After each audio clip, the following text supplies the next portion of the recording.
She's not a hero. She's just a cowardly fraud. A useless daughter who bought those medals online to scam her own family. My mother's voice didn't simply echo through the Mason County courtroom. It sliced through 8 years of my life like a rusted blade dragged slowly across old scars. The entire room fell into a heavy silence, the kind that settles when people realize they are witnessing the most humiliating kind of scandal. A soldier who never existed. I said nothing. I stood there with my hands clenched at my sides, hiding the long scar beneath my sleeve, and kept my eyes fixed on the American flag hanging behind the judge's bench. My father sat only a few feet away, his expression satisfied as their lawyer presented evidence, claiming I had never even left the state. Then Judge Miller slowly removed his glasses and opened the red-sealed file I had just submitted. His hands trembled slightly.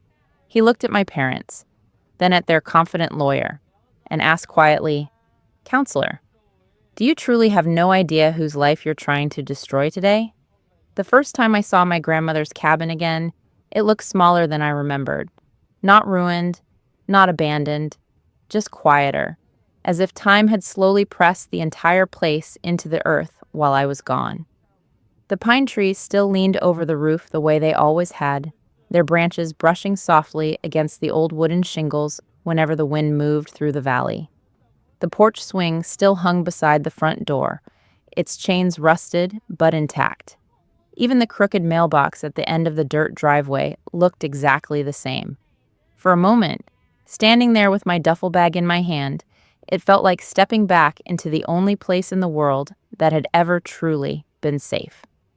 My grandmother used to say the cabin wasn't much to look at, but it belonged to people who understood what loyalty meant. And when she passed away 3 months earlier, she left it to me. Not because I was the most successful member of the family, not because I had the most money. She left it to me because, in her words, "You're the only one who knows how to protect something without trying to own it."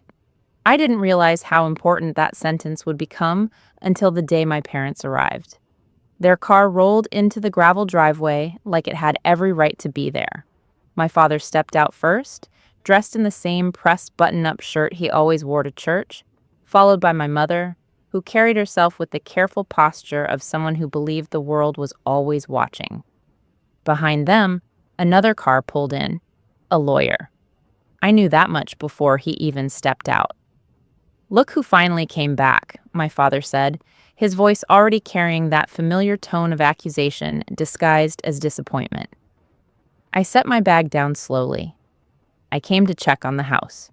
My mother looked around the cabin with thinly disguised irritation, as though the old wood walls and peeling paint were personally insulting her. "This place needs to be sold," she said immediately. "It's a waste of property." My father nodded in agreement. "We already sold our house in town," he added. "The plan is to move here temporarily and then sell both properties together. The land alone is worth a fortune now." I stared at him, trying to process the words. "You sold your house?" I asked. "Yes," he replied flatly, as if the decision had never needed my input in the first place. "And you thought you could just move into Grandma's place?" My mother sighed the way people do when they believe someone else is being unreasonable. "Well, technically the property is still within the family," she said carefully. "And since you're rarely here anyway, it makes more sense for us to handle things." There was a moment of silence before I reached into my jacket and pulled out the small leather wallet that held my military identification. Grandma had made the paperwork clear. The cabin belonged to me. I held the ID out toward them, intending to show the inheritance confirmation attached to my service record. It was a simple gesture, one that should have ended the conversation before it turned into something uglier. Instead, my father snatched the card out of my hand. He examined it for less than 2 seconds before laughing. "Where did you buy this?" he said, and turning it over like it was a cheap prop. "It's my military ID," I replied calmly. My mother leaned closer, studying it with open disbelief. "Oh, please," she said. "These fake things are all over the internet now. Before I could react, my father walked over to the small metal burn barrel beside the porch. Then he dropped the card into the fire. The plastic curled instantly as the flames caught it. For a few seconds, I simply watched. Not because I didn't understand what he had done, but because I realized something in that moment that hurt more than losing the card itself. They genuinely believed I was lying. "You see?" my father said loudly, turning back toward the driveway where a few neighbors had already begun to slow their cars. "This is exactly the kind of stunt she pulls." My mother had already taken out her phone. "She's been pretending to be in the army for years," she announced while recording. "Buying medals online, making up stories, embarrassing the entire family." My father pulled out his own phone. "I'm calling the police," he said. "This kind of fraud needs to be documented." I didn't move. I didn't shout. The only sound was the quiet crackle of my military ID melting in the fire beside the porch. 10 minutes later, a police cruiser rolled slowly into the driveway. Two officers stepped out, clearly unsure why they had been called to a quiet, rural property on a Tuesday afternoon. My father pointed directly at me. "That's her," he said. "She's impersonating a soldier and trying to take property that doesn't belong to her." The younger officer glanced at me with mild curiosity. "Ma'am?" he said carefully. "Do you have any identification?" I looked down at the burning barrel. For the first time since returning home, I allowed myself a slow breath. "No," I said quietly, and across the driveway, my mother kept filming. The first night I slept in my truck, the cold surprised me. The valley always cooled quickly after sunset, but the metal body of the cab seemed to trap the chill instead of keeping it out. I parked near a row of pine trees at the edge of town where the road curved toward the river, far enough from the main highway that passing cars wouldn't disturb the quiet. The seat barely reclined, and the steering wheel pressed awkwardly against my knees. Still, discomfort itself wasn't the problem. After years spent sleeping in transport vehicles, temporary barracks, and field tents in places that rarely appeared on maps, I had learned how to rest almost anywhere. What made this night different was the location. This was the town where I grew up, and now it was the place where I had nowhere to sleep. By the next morning, the story had already spread. Small towns move information quickly, especially when the story contains the kind of scandal people enjoy repeating.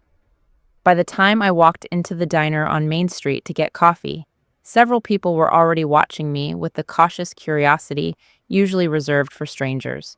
The waitress hesitated before filling my cup. Her smile was polite, but it carried a certain distance.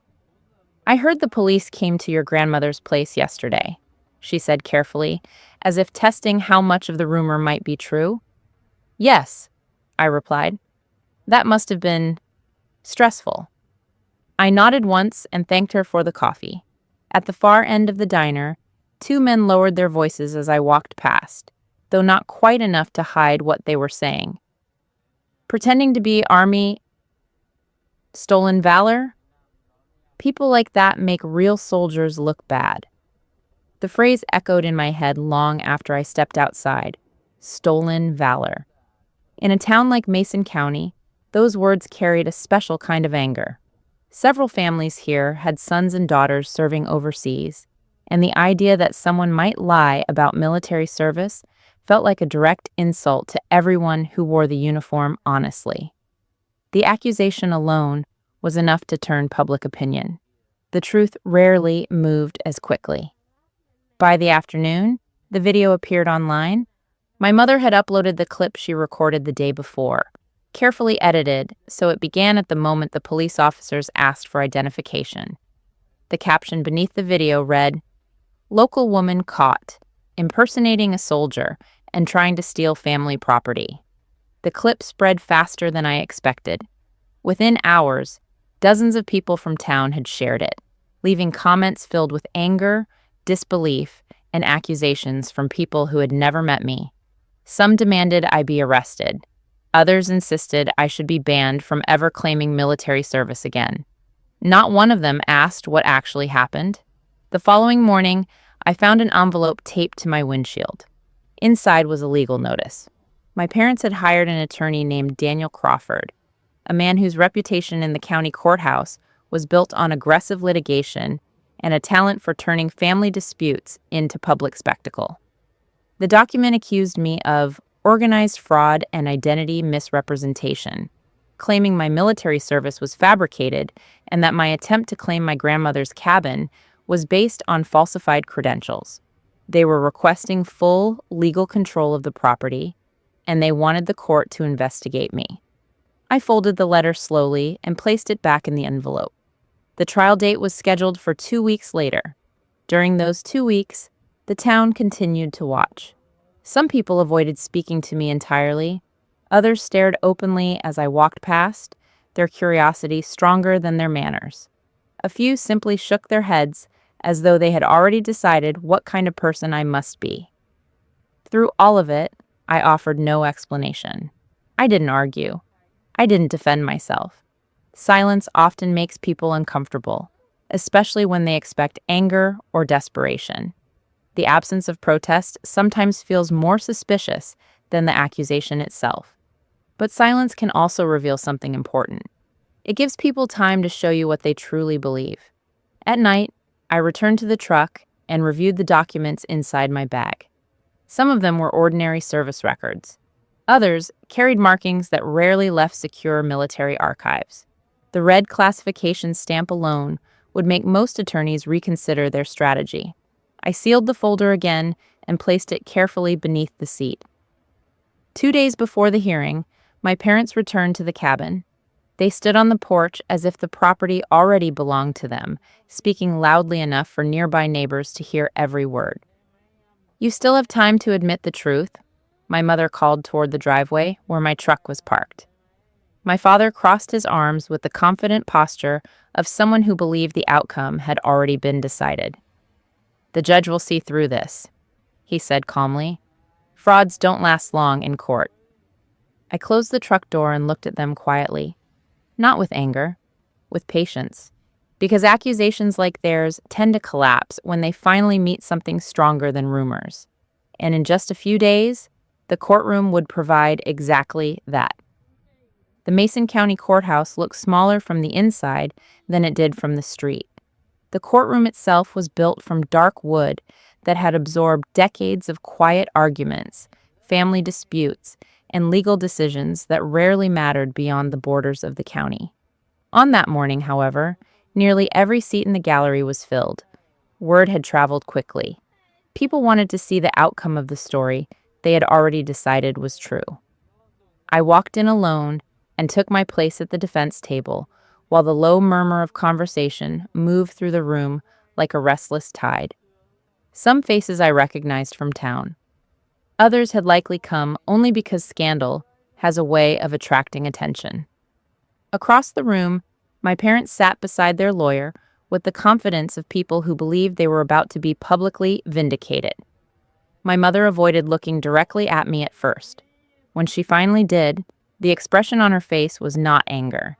It was something closer to disappointment, as if the real tragedy of the situation was not the accusation itself, but the embarrassment she believed I had brought upon the family.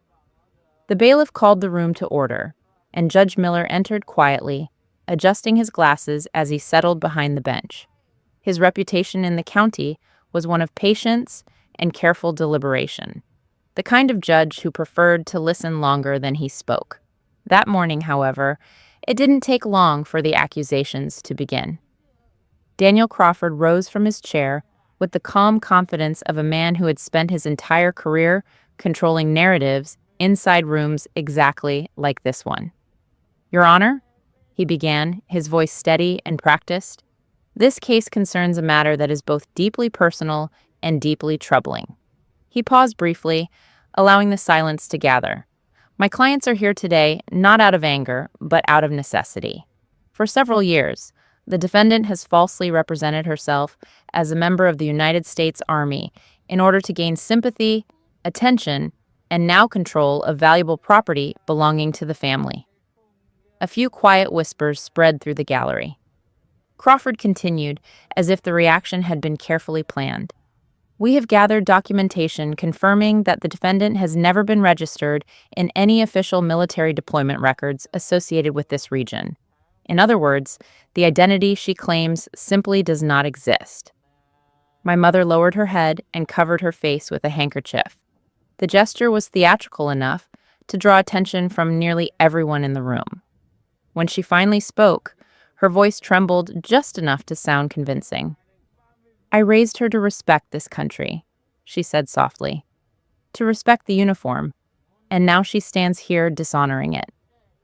My father nodded solemnly beside her. "She was always difficult," he added, "but we never imagined she would go this far." Crawford placed a thin folder on the judge's bench. These documents demonstrate that the defendant has never been stationed outside the state of Texas. The military identity she claims appears to be entirely fabricated. Judge Miller looked down at the papers for several seconds before glancing toward me. "Ms. Carter," he said evenly, "do you wish to respond to these allegations?" The entire courtroom seemed to hold its breath. I stood slowly. For a moment, I simply looked at the American flag hanging behind the judge's chair, letting the quiet settle before speaking. "I have one piece of evidence," I said. It wasn't a speech. It wasn't a defense. I reached into my bag and removed a small, folded piece of paper that had clearly been handled many times. The edges were worn, and the ink had faded slightly from years of being carried. I walked forward and placed it gently on the clerk's desk. Judge Miller unfolded it carefully. There was only a phone number written on the page, nothing else. He looked at it, then at me. "And what exactly is this?" he asked. "The number of my former unit," I replied. A ripple of confusion moved through the room. Crawford let out a short laugh, shaking his head. "Your Honor, with respect, I don't believe anonymous phone numbers qualify as military documentation." Judge Miller studied the paper again. Then, without another word, he picked up the courtroom phone. For the first time that morning, the confident expression on my father's face began to fade. Judge Miller held the receiver to his ear for only a few seconds before his expression began to change. At first it was subtle, almost invisible, like the slow shift of someone realizing they had stepped into deeper water than expected. His eyes moved once across the courtroom, briefly passing over the defense table where I stood, and then returned to the paper in his hand. "Yes," he said quietly into the phone. "I understand." There was a pause. Another voice spoke through the receiver, though no one else in the courtroom could hear it. Whatever was being said seemed to lengthen the silence in the room until the quiet itself became uncomfortable. Finally, the judge nodded. "Very well," he replied. "We will wait." He hung up the phone and looked toward the gallery. "This court will recess for approximately 15 minutes, he announced calmly. A wave of murmurs spread across the room immediately. Lawyers rarely paused a hearing for a phone call, especially one connected to a case that had seemed so straightforward only moments earlier. Crawford leaned toward my parents, whispering something quickly, though the confidence in his posture had already begun to stiffen. My father glanced at me across the room with a puzzled frown, as if trying to determine whether the situation had somehow slipped beyond his understanding. I remained where I was. Waiting had always been part of the job. 15 minutes later, the courthouse doors opened again. At first, the sound that entered the hallway was not voices, but footsteps. Heavy, measured steps that carried the unmistakable rhythm of military formation. Several heads in the courtroom turned toward the entrance before the door even fully opened. 2 uniformed soldiers stepped inside first. They moved with the disciplined precision of ceremonial guard, their dress uniforms immaculate, their expressions unreadable. Behind them walked a man whose presence seemed to change the atmosphere of the room before he spoke a single word. 4 silver stars rested on the shoulders of his dark blue uniform. The murmurs in the gallery stopped instantly. General Thomas Harrington was not the kind of officer who appeared in county courtrooms. His name was known throughout the Department of Defense, and his career had been built across decades of command in some of the most complex operations the military had conducted in modern history. The judge stood as the general approached the front of the courtroom. "General Harrington," Judge Miller said respectfully. The general returned the gesture with a brief nod before turning toward the bench. "Your Honor," he said calmly, his voice carrying the kind of authority that did not need to raise itself to be heard. "I apologize for interrupting these proceedings. However, I have been informed that a member of my command has been publicly accused of impersonating a United States Army officer." He paused for a moment and allowed his gaze to move across the courtroom. The effect was immediate. Crawford's confident expression collapsed into something closer to disbelief. My parents sat frozen, their earlier certainty replaced by a confusion they could not hide. The general continued. "The soldier in question is Lieutenant Colonel Maya Carter." For the first time since the hearing began, the entire courtroom turned toward me. General Harrington stepped forward, placing a thick folder on the judge's bench. The cover carried multiple red classification stamps and several official seals that even the most inexperienced observer could recognize as federal documentation. "Lieutenant Colonel Carter served under my operational command during a classified deployment in the Korengal Valley," he said. "During that operation, she coordinated emergency evacuation and battlefield medical support for a unit that had come under sustained enemy fire." He opened the folder slowly. "In the process of that operation, she personally saved the lives of 13 soldiers, including my own son." The silence that followed felt heavier than any argument. My father's face lost its color. My mother's hands trembled in her lap. Crawford stared at the documents as if hoping they might somehow dissolve into something less real. General Harrington closed the file and looked directly toward the defense table. "Lieutenant Colonel Carter has spent the better part of the last decade serving this country in positions that rarely receive public recognition," he continued. "The suggestion that she fabricated her service is not simply incorrect." His voice hardened slightly. "It is an insult to every soldier who stood beside her." For the first time that morning, no one in the courtroom had anything left to say. For several long seconds after General Harrington finished speaking, the courtroom remained completely silent. The kind of silence that does not come from confusion, but from the sudden collapse of a story people had believed too easily. Judge Miller slowly removed his glasses and looked down at the thick folder resting on his desk. The red security markings alone were enough to confirm what everyone in the room was now beginning to understand. He turned a few pages carefully before closing the file again. When he finally looked up, his expression had changed. "Based on the documentation presented to this court," he said calmly, "it is clear that the allegations of military impersonation against Lieutenant Colonel Maya Carter are entirely false." His gaze shifted toward the other side of the courtroom. "And the accusations brought forward by the plaintiffs appear to have been supported by fabricated or deliberately altered evidence." A quiet murmur spread through the gallery. My parents sat motionless. The confidence they had carried into the courtroom that morning had disappeared completely, replaced by a stunned stillness that seemed almost unreal. Judge Miller continued speaking.